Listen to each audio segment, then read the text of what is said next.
अस्सलाम वालेकुम स्टूडेंट्स, कैसे हैं आप सब। तो जैसा कि आपको यहाँ पर दिखाई दे रहा है कि हमारा आज का टॉपिक है फ्रैक्शन। स्टूडेंट्स, फ्रैक्शन क्या होती है इसको थोड़ा सा रिवाइज कर लें। हमने पढ़ा था कि एक ही चीज़ के बराबर हिस्सों को फ्रैक्शन कहा जाता है। When we divide an object in equal parts, it will be called a fraction. फिर हमने पढ़ा कि जब हमारे पास नंबर फॉर्म में फ्रैक्शन दी हुई है तो हमने उसको शेडेड पार्ट में कैसे शो करना है। ओके स्टूडेंट्स, यहाँ पर हमारे पास कुछ शेप्स दी गई हैं और उन शेप्स को इक्वल पार्ट्स में डिवाइड भी कर दिया गया है और कुछ पार्ट्स को शेड भी कर दिया गया है। आज हमने ये सीखना है कि हमारे पास जब इस तरह का क्वेश्चन आए तो हम उसको नंबर फॉर्म में कैसे राइट करते हैं, कैसे उसके फ्रैक्शन बनाएंगे। Let's learn now. Count with me 1 2 3 4। Total parts कितने हैं? 4 हम कैसे लिखते हैं? डिनोमिनेटर में। मैंने आपको बताया था कि जब हम फ्रैक्शन को नंबर फॉर्म में लिखते हैं तो जो लोअर हिस्से पे नंबर आता है उसको डिनोमिनेटर कहते हैं और लोअर हिस्से में कौन सा नंबर आता है? All parts, total parts. 4 parts से हमने डिनोमिनेटर में लिख दिए। अब हमने काउंट करना है कि कितने पार्ट्स शेडेड हैं। Let's count with me 1 2। We will write 2 here.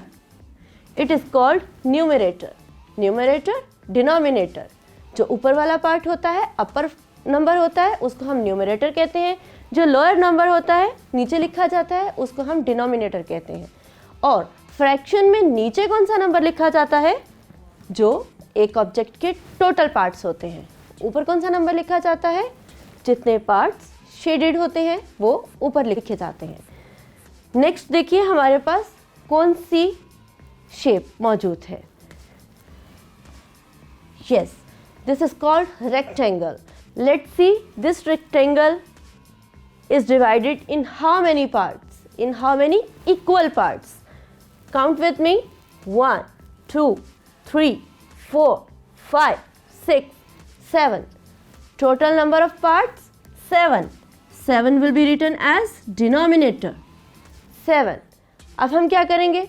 Shaded part को काउंट करेंगे। Let's count with me 1 2 3। कितने पार्ट शेडेड हैं? 3. We have an object, a shape of rectangle. This rectangle has total parts 7 and 3 parts are shaded. 7 हिस्से total, 3 हिस्से shaded.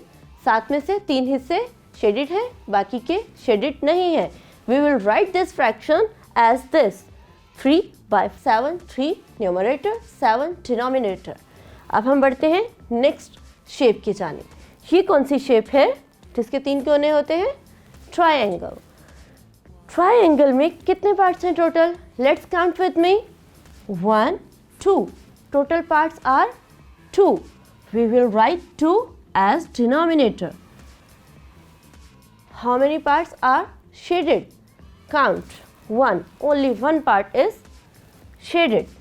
We will write 1 as numerator. 1/2। 2 total हिस्से हमने लिखे denominator में, एक हिस्सा शेडेड हमने लिखा न्यूमरेटर में।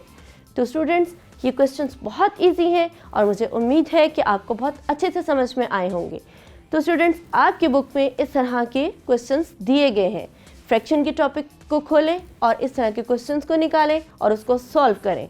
जब तक आप इन क्वेश्चंस को सॉल्व करते हैं, हम आपके लिए लेकर आते हैं नया लेसन नए टॉपिक के साथ। तब तक के लिए मुझे इजाज़त दीजिए। अल्लाह हाफ़िज़।